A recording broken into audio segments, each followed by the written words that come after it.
I thought that I would preview for you something that I'm actually going to be doing elsewhere in December, and it's Christmas in America, a history in song and in just basic history.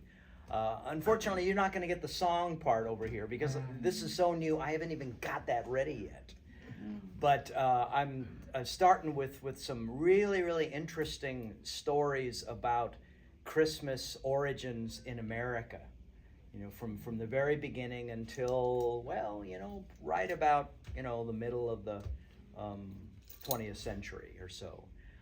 So just kind of hang on to your hats here with this. But I'm actually starting with, we know that the first Thanksgiving was there between the Pilgrims and the Indians. We know that, 1621. Bad winter, a lot of folks died, and the Indians basically saved their lives. And but here's an interesting question. What happened after that? What happens then in December at Christmas with these folks? And then, of course, a few years later, when all of these other immigrants come over to America to form Massachusetts Bay Colony in 1630s, thousands and thousands of them, how did they celebrate Christmas? Any ideas about that? Do you guys know what their actual traditions were? Did they plant stuff?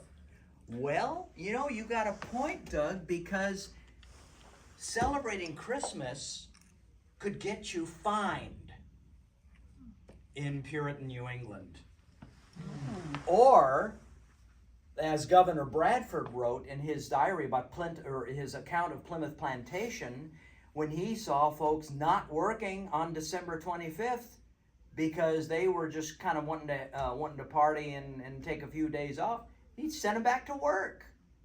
Fact of the matter is that celebrating Christmas was illegal by law. This was before St. Nick, though. In New England. Yeah, well, from Europe or somewhere where the myth of St. Nicholas.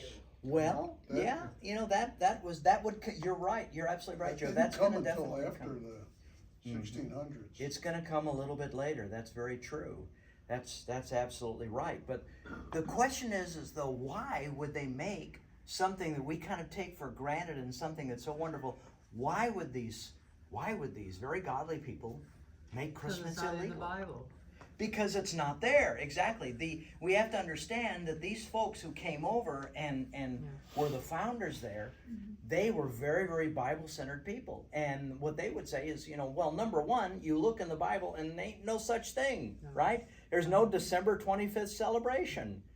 No football games either. And yeah, definitely no football games, right? Did they arrest Santa? What's that? Would they arrest Santa Claus? Would they arrest? Well, if there was one around, they might have. Yeah, that's true. So there was no historical record of Jesus' birth on December 25th. As a matter of fact, probably Jesus might not have been born in December. He might have been born closer to when things began to warm up a little bit. How do we know that? Because guess what the shepherds were doing? They were, they were tending their sheep in the open field, right? Yeah, you know that song, while shepherds wash their socks. Wait a minute. No, while shepherds watch their flocks by night. That's what it was. Yeah. Okay. While shepherds wash their socks by night. That'd be pretty cool. Well, they probably did that too if they had them, but they were. Okay, so that's really what might have been the case. So the question is well, how does Christmas end up in December? It's because the Romans had a holiday called the Saturnalia that did take place. It celebrated the winter solstice. And so they celebrated that in December, January. And so when Christmas then becomes an established celebration there in Rome in the 4th century, in the 300s, they did it to kind of coincide with that Roman holiday, right? And because that Roman holiday was a time of really severe partying. kind of celebrating the Saturnalia, they wanted them, celebrating the birth of Christ. So they kind of shifted it over, and they figured, well, we could kind of kill two birds with one stone. We'll keep our people from getting just kind of loaded and drunk and doing all kinds of weird things on the holiday and playing football and all that stuff, right? But we will get them here into church. And so they did that, and it worked. So the Puritans, they kind of had a good reason. But there was another really good reason too, a reason that we would probably support. We think about Christmas today as a time of, when you think about Christmas, celebrating Christmas, what are the things that come to your mind? Giving. Giving, gifts, what else? Family? Eating. Yes, family, right? Gifting, yes, and all of that there. When folks thought about Christmas in the days that the Puritans were running New England and the Pilgrims there in Plymouth Plantation, that's the last thing they thought about, except for the feasting part. But everything was in excess. When you think about New Year's Eve, that's how, when we think about how people celebrate New Year's Eve, right? That's how they thought about Christmas.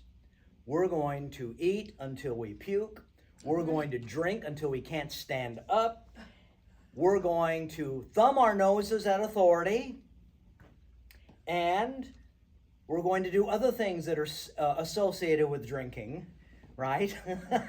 That will certainly increase the number of babies being born. That's how they thought about Christmas. So, it used to be, I've heard this for a long time. Oh, the Puritans, they were so sour, they were so anti-Christmas, they were a bunch of Scrooges.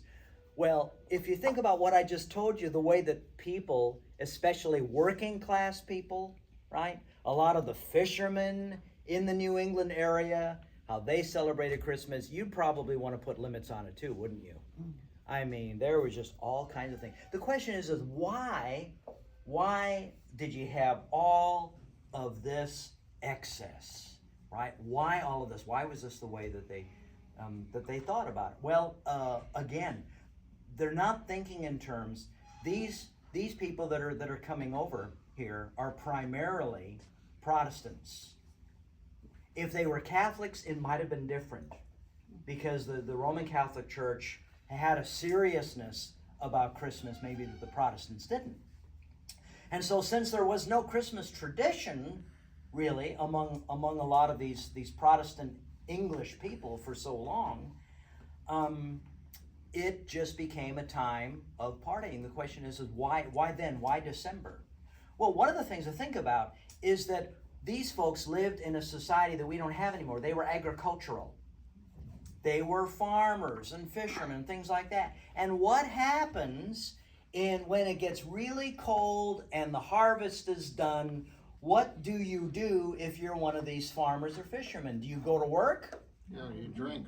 No, there's no work to be done. Exactly, right? You drink, because December is the time that the beer is ready. Because you're making this beer and you got to let it set for a while, and now the beer is ready, and now the ale is ready, and the harvest is in. And the harvest is in. And when does meat stay fresh the most? What time of year? Winter time. It's cold. You don't have to salt it down and make it taste gross. So you have fresh meat, got plenty of beer and ale. You have nothing to do because the harvest is in. You got millions of lobsters. And you got all of this, and the wine, exactly. So it's time to party. Why? Because we gotta. You see? So that's what they do. All of this is available. And so with all of this is basically a catastrophe waiting to happen. Add one more ingredient to that, and you have a celebration that can be positively scary. There was a tradition. This is before St. Nick, like Joe was saying. You remember the song, Here We Come, not caroling, but originally the song was Here We Come, a wassailing. Remember the wassail? Here we come, a wassailing, so fair to be seen. You see? Yeah. Love and joy come to you and to you your wassail too, and God bless you and keep you. Wish you a happy New Year, and God send you a happy New Year. Okay, what was this wassailing thing? Well, what you find is this is a tradition that carries over from England and Ireland. Is the lower classes, the workers, the farmers, and the like, would gather together in crowds around Christmas, between Christmas and New Year, and they would go to the richer folks. And they would basically politely demand entrance to their homes. And they would go in, and they would wish them, a Merry Christmas and a Happy New Year and all of this, and maybe sing them a song or even act out a little play. And the demand was understood. Pony it up, man. Give me a few pennies, right? Give us something to eat. Give us something to drink. And if it was offered, which of course it was basically tradition. The authorities knew who was going to be showing up Christmas and New Year's. And so they were ready. But if they weren't ready, or they were new in town and they didn't know this tradition, which of course was impossible because everybody knew the tradition, just like we know what's going to happen on Thanksgiving. There's football games, right? And we know what's going to happen on Christmas and New Year's. They knew when the lords of misrule were going to show up. In a sense, it was a time when the hierarchical systems of Europe was turned upside down. Where the lower classes became the upper classes and the upper classes became the lower classes. And the upper classes knew this. But suppose one of them didn't want to play the game. What do you think would happen next? Like, Could be. Yeah, there would be problems. And I have a little poem over here. What it was, come bring with a noise, my merry, merry boys, the Christmas log to the firing, the Yule log, right? While my good dame, she bids ye all be free and drink to your heart's desiring. We've come here to claim our right, and if you don't lay open your door, we will lay you flat upon the floor. Oh, I see it your way now. What would you like, guys? This is an early version of Trick or Treat. Exactly. Yeah. It would really remind you of that, wouldn't it? It's sort of, that's exactly what it became, Joe. It became a kind of a trick or treat time. So, you provided them everything they needed. Hi. Hey, you coming in? I am. Keep talking. All right. So, so that's kind of how it turned out. But sometimes it got really, really bad. I mean, some of these folks would it would be too much. Some of them would show up and be so demanding, and some of them would just kind of come in and even wreck the place if they had a little bit too much to drink, which was often. So it became, in a sense, it crossed the line. And so as a result, in 1659, that's one of the things that they did. We're tired of you folks being on the street all the time. Imagine if folks were allowed to do that nowadays. You would be demanding that the authorities do something, right? So they did. In 1659 in New England, they made a law.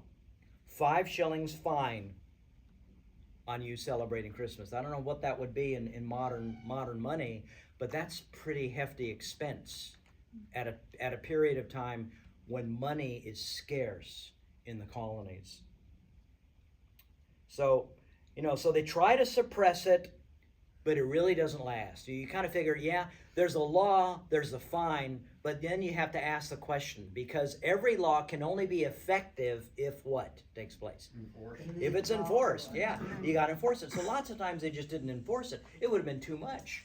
I mean, you would have had to fine the entire town, the entire community in these agricultural communities. So that was the other reason. One of the other reasons the Puritans really wanted to get strict on the celebration was because, as one man who was a historian and a pastor himself, his name was Cotton Mather. Cotton Mather was the son of Increase Mather and the grandson of a guy by the name of John Cotton, who came over from England. But he preached a sermon and he talked about a blacklist of evil customs. And one of those customs he included was Christmas. So you think that this guy must have been a Scrooge or something. Well, no, he really wasn't. One of the things that he said is that, look, what you people are doing is every time you have an opportunity to party, and remember, when people were partying back at this period of time, they would be indulging in some serious drinking, and it wouldn't stop. And every time there was a serious social occasion, these folks would be partying. Every time there was a militia day, militia days were very, very popular. The militia would come out and they would exercise, be all dressed up in their uniforms, and it was a big social occasion. It was an occasion to get drunk.